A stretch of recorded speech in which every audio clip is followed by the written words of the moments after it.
أعوذ بالله من الشيطان الرجيم بسم الله الرحمن الرحيم ومن آياته أن يرسل الرياح مبشرات وليذيقكم من رحمته ولتجري الفلك بأمره ولتبتغوا من فضله ولعلكم تشكرون وَلَقَدْ أَرْسَلْنَا مِن قَبْلِكَ رُسُلًا إِلَى قَوْمِهِمْ فَجَاءُوهُم بِالْبَيِّنَاتِ فَانتَقَمْنَا مِنَ الَّذِينَ أَجْرَمُوا وَكَانَ حَقًّا عَلَيْنَا نَصْرُ الْمُؤْمِنِينَ اللَّهُ الَّذِي يُرْسِلُ الرِّيَاحَ فَتُثِيرُ سَحَابًا فَيَبْسُطُهُ فِي السَّمَاءِ كيف يشاء ويجعله كسفا فترى الودق يخرج من خلاله فإذا أصاب به من يشاء من عباده إذا هم يستبشرون وإن كانوا من قبل أن ينزل عليهم من قبله لمبلسين فانظر إلى آثار رحمة الله كيف يحيي الأرض بعد موتها إن ذلك لمحيي الموتى وهو على كل شيء قدير ولئن أرسلنا ريحا فرأوه مصفرا لظلوا من بعده يكفرون فإنك لا تسمع الموتى ولا تسمع الصم الدعاء إذا ولوا مدبرين وما أنت بهذا العمي عن ضلالتهم إن تسمعوا إلا من يؤمن بآياتنا فهم مسلمون۔ اور اللہ کی قدرت کی نشانیوں میں سے ایک نشانی یہ ہے کہ اللہ اچھی نفع بخش ہوائیں بھیجتا ہے جو خوشخبری لے کر آتی ہیں۔ وہ ہوائیں اس لیے بھیجتا ہے تاکہ اللہ اپنی رحمت کا کچھ مزہ تم کو چکھائے اور تاکہ کشتیاں اللہ کے حکم سے سمندر میں چلیں اور تاکہ تم اللہ کا رزق اور اس کا فضل تلاش کرو اور تم شکر ادا کرو۔ یقیناً ہم نے آپ سے پہلے بھی بہت سے رسول ان کی قوموں کے پاس بھیجے اور پھر وہ ان قوموں کے پاس کھلے اور روشن دلائل لے کر آئے، لیکن ہم نے مجرمین سے پھر انتقام لیا اور ہمارے ذمے ہے ایمان والوں کی مدد کرنا۔ اللہ وہی ہے جو ہواؤں کو بھیجتا ہے جو بادلوں کو اٹھا کر لاتی ہیں، پھر اللہ اس بادل کو آسمان میں جیسے چاہتا ہے پھیلا دیتا ہے اور پھر اس بادل کو اللہ تعالیٰ مختلف تہہ کے اندر گھٹا بنا دیتا ہے اور پھر آئے مخاطب تو بارش کو دیکھ ہوتا ہے کہ وہ بادلوں کے اندر سے نکل رہی ہے۔ پھر جب اللہ اپنے بندوں میں سے جس کو چاہتا ہے بارش پہنچا دیتا ہے تو وہ خوشی منانے لگتے ہیں، حالانکہ وہ اس سے پہلے جب تک ان کے پاس بارش نہیں نازل ہوئی تھی وہ نا امید ہو گئے تھے۔ تو اے مخاطب تو دیکھ اللہ کی رحمت کے آثار اور نشانات کو کہ اللہ زمین کو کیسے زندہ فرماتا ہے اس کے مردہ ہونے کے بعد۔ یقیناً اللہ ہی مردوں کو زندہ فرمانے والا ہے اور وہ ہر چیز پر پوری قدرت رکھتا ہے۔ اور اگر ہم نقصان دینے والی ہوا کو بھیج دیں تو یہ لوگ اپنی کھیتیوں کو پڑا ہوا دیکھیں گے اور پھر یہ اس کے بعد کفر کرنے لگیں گے۔ بے شک آپ مردوں کو نہ سنا سکتے ہیں اور نہ کسی بہلے کو آپ اپنی بات سنا سکتے ہیں جب کہ وہ پیٹھ پھیر کر چلنے لگیں۔ آپ اندھوں کو راستہ نہیں بتا سکتے ان کی گمراہی سے نکال کر۔ یقیناً آپ تو بس انہی کو سنا سکتے ہیں اپنی بات جو ہماری آیتوں پر ایمان رکھتے ہیں اور وہ فرمانبردار بھی ہیں۔ اللہ تعالیٰ نے اپنی قدرت کی نشانیوں میں سے ایک نشانی کو یہاں پر ذکر فرمایا۔ ویسے تو اللہ کی بے شمار نشانیاں موجود ہیں اس پوری کائنات کے اندر، خود انسان کی ذات میں بھی۔ یہ ساری نشانیاں اللہ نے اس لیے پھیلا رکھی ہے تاکہ انسان اس میں غور کرے اور اللہ کو پہچان لے۔ اللہ کا ایک ہونا اسی سے سمجھ میں آ جاتا ہے۔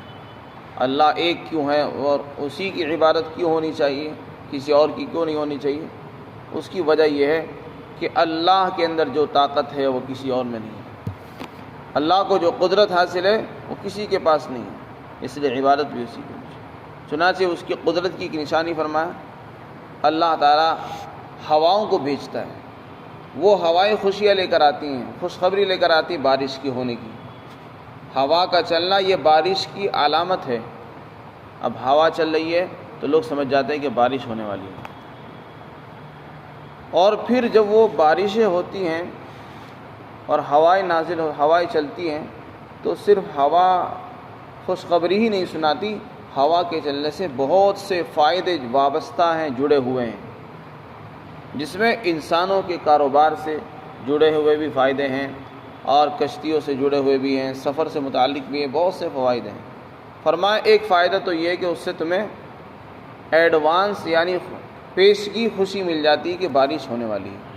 اب ایک انسان بہت دن سے تمنا کیے ہوا تھا کہ بارش ہو تاکہ میرا کھیت بھی سیراب ہو جائے، مجھے بھی پانی مل جائے، جانور بھی سیراب ہو جائے، اور ایک دم سے اس کو ہوا چلتی ہوئی نظر آنے لگے تو اس کو خوشی ہونے لگتی ہے۔ اور ساتھ ہی ساتھ اللہ تعالیٰ جب ہوا چلاتے ہیں تو اپنی رحمت کے ذائقے اس کو چکھاتے ہیں۔ چنانچہ جب بارش ہوتی ہے تو انسان کا دل خوش ہوتا ہے اور وہ اپنی ضروریات پوری کرتا ہے، کھیتیاں بھی لہرانے لگتی ہیں، پھر اس سے اور خوشی ہوتی ہے، باغات پھلنے پھولنے لگتے ہیں، جانور بھی ہرے بھرے تر و تازہ ہو جاتے ہیں۔ اور ہوا چلنے کا ایک فائدہ یہ ہے کہ ہوا جب چلتی ہے تو سمندروں میں اور دریاؤں کے اندر بہت سی کشتیاں ایسی ہیں جن کا پورا دار و مدار ہی ہوا پر ہوتا ہے، وہ ہوا سے ہی چلتی ہے، اگر ہوا نہ ہو تو وہ رک جاتی ہے۔ ایسی کشتیوں کو بادبانی کشتی کہا جاتا ہے۔ تو اگر ہوا چلتی ہے تو وہ کشتیاں بھی چلتی ہیں، اور جب وہ کشتیاں چلیں گی تو کاروبار بھی ہوگا۔ ایک ملک سے دوسرے ملک سامان لے جانے کے لیے کشتیوں کا استعمال ہوتا ہے، جہازوں کا استعمال ہوتا ہے۔ اگر ہوا نہ رہے تو وہ کشتیاں اپنا کام نہیں کر سکتی۔ تو یہ جو سمندر میں کشتیاں چل رہی ہیں یہ بھی اللہ کے حکم سے، ہواؤں سے چل رہی ہیں، اور ان کی وجہ سے تمہارے کاروبار چل رہے ہیں۔ یہ جو بین الاقوامی انٹرنیشنل تجارتیں ہو رہی ہیں، بزنس چل رہے ہیں، اس میں پانی کے جہازوں کا اہم کردار ہوتا ہے، اس لیے کہ جتنا بھی سامان باہر سے یہاں آتا ہے یا یہاں سے وہاں جاتا ہے وہ سارا پانی کے جہاز سے، کشتیوں سے ہی پہنچتا ہے، اور اس کے لیے ہوا کی ضرورت ہے۔ اگر ہوا نہ ہو تو تمہارے سارے کاروبار ٹھپ ہو کر رہ جائیں گے۔ ایک ملک سے دوسرے ملک سامان نہیں بھیج سکتے، نہ آپ منگا سکتے ہیں۔ یہ تو پہلے زمانے کی باتیں ہیں۔ بہت سی کشتیاں اب ایسی ہیں جو مشینوں سے چلتی ہیں، مشینی کشتیاں بھی ہیں، لیکن وہ بھی بے نیاز نہیں ہو سکتی، ان کو بھی ہواؤں کی ضرورت پڑتی ہے۔ اس لیے فرمایا کہ جب ہوا چلتی ہے تو تمہاری کشتیاں بھی اللہ کے حکم سے جاری ہوتی ہیں، اور پھر تم اللہ کا رزق تلاش کرتے ہو، یعنی رزق سے مراد یہاں تجارت ہے، اس میں ساری چیزیں آ جاتی ہیں۔ جب سامان ایک در سے دوسرے ملک لے جاتے ہیں یا منگاتے ہیں تو اس میں کشتیوں کا بڑا دخل ہوتا ہے۔ بغیر ہوا کے نہ کشتیاں چلیں گی، نہ آپ کے کاروبار چلیں گے، نہ آپ کا بزنس ہوگا۔ تو اس لیے شکر ادا کرو، جب ہوا چلے تو اللہ کی اس نعمت کا شکریہ ادا کریں کہ اس سے کتنی ساری چیزیں جڑی ہوئی ہیں۔ ہمارے ملک میں جو سامان باہر سے آ رہا ہے وہ ہوا اس کا اہم کردار ہے اس کے اندر۔ اگر ہوا بند ہو جائے تو سامان آنا بند ہو جائے گا، کاروبار بند ہو جائیں گے، اس لیے اللہ کی نعمتوں کا شکریہ ادا کریں۔ پھر آگے فرمایا کہ دیکھو ہم نے آپ سے پہلے بھی بہت سے رسول بھیجے اور وہ اپنی قوم کے پاس آئے اور انہوں نے کھلی ہوئی روشن دلیلیں ان کو دکھائیں، معجزات بھی پیش کیے، لیکن جن کو نہیں ماننا ہوتا وہ نہیں مانتے، وہ انکار کرتے ہیں، جھٹلاتے ہیں۔ جب انہوں نے اللہ کے بھیجے ہوئے پیغمبروں کی ناقدری کی، ناشکری کی، تو پھر ہم نے ایسے لوگوں سے انتقام لیا، ان کو تباہ برباد کر دیا۔ آگے فرمایا مسلمانوں کی مدد کرنا، ایمان والوں کی مدد کرنا یہ ہمارے ذمے ہے۔ اس میں دو باتیں اللہ نے ارشاد فرمائی، ہر زمانے کے اندر جتنے بھی کافر ہوتے ہیں، نافرمان ہوتے ہیں، ان سے ہم نے انتقام لیا ہے، اور آئندہ بھی جو ایسے ہوں گے ہم ان سے انتقام لیں گے۔ مکہ کے مشرکین ہوں یا بعد میں آنے والے زمانے میں یا آج کے زمانے کے جو لوگ مشرک ہیں، اللہ کے کو نہ ماننے والے ہیں، وہ اگرچہ دنیا میں خوشحال نظر آ رہے ہیں ہم کو، اور اچھی زندگی گزار رہے ہیں، لیکن حقیقت یہ ہے کہ ان کی زندگی میں نہ تو سکون ہے، اور اللہ تعالیٰ ان کو چھوڑے گا نہیں، ان سے انتقام لیا جائے گا۔ وہ کب لیا جائے گا اس کا وقت اللہ کے علم میں موجود ہے۔ دنیا میں بھی اللہ تعالیٰ انتقام لے لیتا ہے، اور اگر دنیا میں انتقام نہیں لیا تو آخرت میں تو لینا یقینی ہے۔ وہ آخرت کو اللہ نے بنائی اس لیے کہ وہاں انتقام لیا جائے گا۔ اور کبھی کبھی اللہ تعالیٰ دنیا میں بھی کسی کو دکھا دیتا ہے۔ اسی طرح مسلمانوں کو دوسری طرف تسلی دی گئی کہ اے ایمان والو، ہر زمانے کے لوگ تم کو پریشان کریں گے، مصیبتیں آئیں گی تو تم کو برداشت کرنا چاہیے۔ ان برداشت کے نتیجے میں کبھی نا امید ہو کر مت بیٹھنا، دین کی محنت کرتے کرتے کبھی نا امید نہ ہونا کہ لوگ ہمیں ستا رہے ہیں، تکلیفیں پہنچا رہے ہیں، اس لیے کہ مدد اللہ کی ایمان والوں کے ساتھ ہی ہوتی ہے ہمیشہ۔ یہ بات الگ ہے کہ مدد ہونے میں دیر ہو سکتی ہے، مدد پہنچنے میں دیر ہو جاتی ہے، جیسے کہ پچھلے انبیاء کے ساتھ مدد نہیں آئی، دیر لگ گئی، دیر میں مدد ہوئی، ایسا ہو سکتا ہے۔ تو دنیا میں اللہ تعالیٰ مدد کرتا ہے اور اس میں دیر بھی لگ سکتی ہے، اور اگر دنیا میں نہیں کی تو کوئی ضروری نہیں دنیا میں مدد ہونا۔ آخرت میں تو مدد ہونا یقینی ہے، جب انسان مر جائے گا اور اس نے دنیا میں رہتے ہوئے مصیبتیں جھیلی ہوں گی اور دین کی خاطر تکلیفیں اٹھائی ہوں گی، تو پھر اللہ تعالیٰ وہاں اس کو جہنم سے بچا کر جنت میں داخل فرمائیں گے۔ اس سے بڑی مدد اور کیا ہو سکتی ہے؟ اصل مدد کا وقت تو وہی ہے، مرنے کے بعد انسان کو زیادہ ضرورت ہے مدد کی، جب وہاں نہ پیسہ کام آ سکتا ہے، نہ سفارش کام آئے گی، نہ کسی اور کا ساتھ کام آئے گا، وہاں اولاد کام نہیں دے گی، بیوی کام نہیں دے گی، رشتہ دار کام نہیں دیں گے، وہاں اگر اللہ تعالیٰ مدد فرما دیں گے تو اس سے بڑا انعام اور کوئی نہیں ہو سکتا۔ تو ایمان والوں کو صبر کرنا چاہیے، اللہ کی رحمت سے نا امید نہیں ہونا چاہیے۔ اللہ نے مدد کا وعدہ ایمان والوں کے ساتھ کر رکھا ہے، یا تو وہ دنیا میں کرے گا، اور اگر دنیا میں مدد نہیں آ رہی ہے تب بھی نا امید مت ہوں، مرنے کے بعد پھر اللہ کی طرف سے مدد ضرور آئے گی۔ اور مدد کس طرح آئے گی؟ جہنم سے اللہ تعالیٰ ہم کو بچا لیں گے۔ دنیا میں ہم نے جو مصیبتیں جھیلی ہوں گی، برداشت کی ہوں گی، اس کے نتیجے میں اللہ تعالیٰ ہم کو وہاں کی بہاریں نصیب فرمائیں گے، یہ اللہ کی مدد ہے۔ اور جو کافر ہیں دنیا میں اگر وہ ہم سے اچھی زندگی گزار رہے ہیں، ہمیں کبھی بھی غلط فہمی میں مبتلا نہیں ہونا چاہیے کہ یہ تو ہم سے زیادہ کامیاب نظر آ رہے ہیں، کامیاب ہیں، نہیں، وہ دنیا میں کامیاب نظر ہو سکتے ہیں لیکن آخرت میں وہ ناکام ہوں گے، ان سے انتقام لیا جائے گا۔ پھر آگے اللہ تعالیٰ نے دوبارہ سے ہواؤں کا تذکرہ فرمایا کہ اللہ تعالیٰ جو ہوائیں بھیجتا ہے تو یہ ہوائیں، ان ہواؤں کے بہت سے فائدے ہیں۔ یہ ہوائیں بادلوں کو اٹھا کر لاتی ہیں، بادلوں کو چلاتی ہیں، چنانچہ جب وہ بادل آتے ہیں تو اللہ تعالیٰ پھر ان بادلوں کو آسمان میں پھیلا دیتا ہے جیسے چاہتا ہے، اور پھر وہ بادل تہ بتے، پرت در پرت اتنے گاڑھے ہو جاتے ہیں جیسے گھٹائیں ہوتی ہیں، وہ گھٹا بن جاتے ہیں اور بالکل اندھیرے اور سیاہ ہو جاتے ہیں، ایک کے اوپر ایک بادل چڑھ جاتا ہے جس سے وہ گھٹا بن جاتی ہے، اور پھر آپ کو بارش ہوتی ہوئی نظر آتی ہے تو بارش ایسا معلوم ہوتا ہے کہ بادل کے اندر سے بارشیں اتر رہی ہیں۔ اللہ تعالیٰ اپنے بندوں میں سے جب بارش کسی کو پہنچاتا ہے تو وہ خوشی منانے لگتے ہیں، حالانکہ وہی بندے جن کے اوپر ابھی تک بارش نہیں ہوئی تھی وہ ابھی نا امید ہو رہے تھے، اور جیسی بارش ہو گئی تو ان کو امیدیں بند گئی۔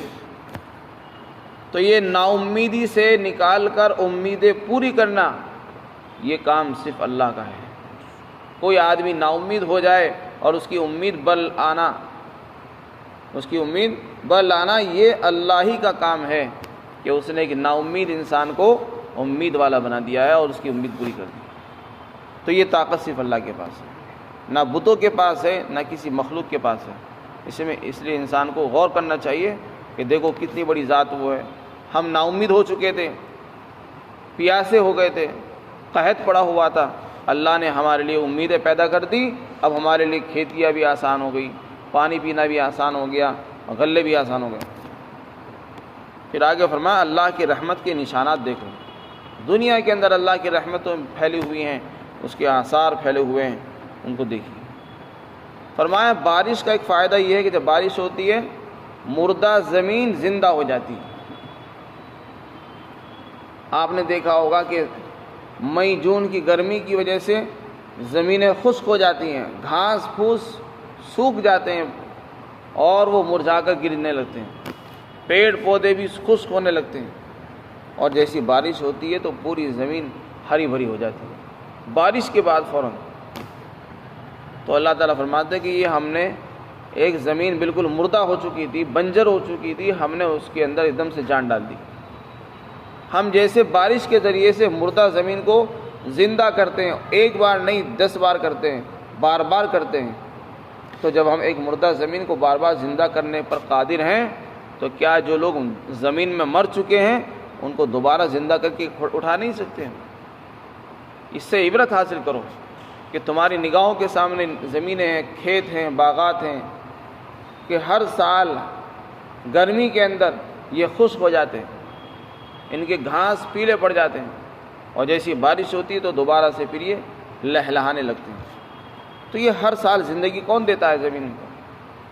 اس لیے اس پر بھی یقین کرو، جو ذات ہر سال بار بار زمین کو زندہ کرنے کی طاقت رکھتی ہے وہ مردوں کو بھی دوبارہ اٹھانے کی، زندہ کرنے کی صلاحیت رکھتی ہے۔ اور صرف اتنی بات نہیں، ہر چیز پر اللہ کو پوری قدرت حاصل ہے۔ آگے فرمایا ایک ہوا تو وہ ہوتی ہے جو لوگوں کے لیے نفع بن کر آتی ہے، جس سے کشتیاں بھی چلتی ہیں، جس سے تجارت بھی ہوتی ہے، جس سے بارش بھی ہو جاتی ہے اور انسان کی تمام ضروریات پوری ہو جاتی ہیں۔ ایک ہوا وہ ہے جو نقصان اور تباہی لاتی ہے، اس کو آندھی کہتے ہیں، اس کو طوفان کہتے ہیں۔ اس کے ہوتے ہوئے نہ ہوائی جہاز چل سکتے، نہ پانی کے جہاز چلتے ہیں، اور نہ ہی انسان اپنے کام کر سکتا ہے، اور اس سے انسان کے لیے تباہی ہوتی ہے۔ آگے فرمایا کہ اگر ہم فائدے مند ہوا کو نہ بھیجیں اور نقصان والی ہوا بھیج دیں انسان کے اوپر، اور اس کی جو کھیتیاں ہیں وہ ان کے اوپر چل چل کر ان کو پتوں کو پیلا بنا دیں، اس کے ساری کھیت کو بالکل پیلا کر کے سرخ زرد بنا دیں، فرما دیں، تو یہی لوگ کفر کرنے لگیں گے بھی۔ انسان اتنا مایوس اور نا امید ہونے والا انسان ہے کہ ذرا سی دیر میں نا امید ہو جاتا ہے اور ذرا سی دیر میں اللہ کو ماننے لگتا ہے۔ اگر ہم تباہ کرنے والی ہوا بھیج دیں گے اور ان کی کھیتیاں پیلی پڑنے والی ہو جائیں گی تو یہ تبھی ناشکری کرنے لگیں گے اور کفر کرنے لگیں گے۔ اس لیے آگے آپ صلی اللہ علیہ وسلم کو خطاب کر کے فرمایا کہ جو لوگ ایمان نہیں لا رہے ہیں یہ لوگ مردہ ہیں۔ جیسے مرے ہوئے مردے کو آپ کوئی بات سنانا چاہے وہ سن نہیں سکتا، اور اگر سنے گا تو اس کا جواب نہیں دے سکتا، اور کوئی بہرا ہو اس کو آپ کوئی بات بلانا چاہے، پکاریں گے، آواز دیں گے تو آپ کی آواز کو نہیں سنے گا۔ بالکل یہی حال ان کا بھی ہے کہ آپ ان کو آواز تو دے رہے ہو، ایمان قبول کر لو، اللہ کو مان لو، کامیاب ہو جاؤ گے، لیکن یہ بہرے ہیں، یہ مردہ ہیں، مردے ہیں بالکل، دیکھنے میں اچھے ہٹے کھٹے اور جسم معلوم ہو رہے چلتے پھرتے، لیکن حقیقت میں یہ مردوں کی طرح ہے۔ لہذا اے نبی آپ کا کام یہ ہے کہ آپ تو اپنے اللہ کا پیغام بندوں کو پہنچاتے رہیے، کوئی نہیں سنتا وہ اس کی اپنی مرضی ہے، آپ اپنے کام کو مت روکیے، لیکن اگر کوئی نہیں مانتا اس سے آپ کو نا امید بھی نہیں ہونا، آپ کو مایوس ہونے کی ضرورت نہیں، آپ کا کام پہنچانا ہے اور ہمارا کام ہدایت دینا ہے۔ یہ نہیں مانتے تو اس سے آپ نا امید نہ ہو۔ فرمایا آپ اندھے کو گمراہی سے نکال کر ہدایت نہیں دے سکتے۔ ایک آدمی اندھا بن جائے، آنکھیں بند کر کے رکھنے لگے، اور اس کو آپ کہیں کہ نہیں دن نکل رہا ہے اور وہ آنکھ ہی نہ کھولے تو اس کو دن کیسے نظر آئے گا؟ تو دن تو اس کو نظر آئے گا، روشنی اس کو نظر آئے گی جو آنکھ کھول کر دیکھنا بھی چاہے گا، اور وہ دیکھنا ہی نہیں چاہتے۔ ایمان تو ایک روشنی ہے، اسلام روشنی ہے، اور کافر اس کو دیکھنا ہی پسند نہیں کر رہا تو اس کو کیسے نظر آئے گی روشنی میں کوئی چیز ہوتی ہے؟ وہ تو اندھیرے میں رہنا پسند کرتا ہے۔ اس لیے فرمایا آپ کی بات کو وہی سنیں گے جو ہماری آیتوں پر یقین رکھتے ہیں، وہ آپ کی بات کو سنیں گے، وہ اندھے نہیں ہیں، نہ وہ بہرے ہیں، نہ وہ مردہ ہیں، بلکہ وہ زندہ ہیں اور وہ فرمانبردار بھی ہیں۔ اللہ تعالیٰ ہم سب کو عمل کی توفیق عطا فرمائے۔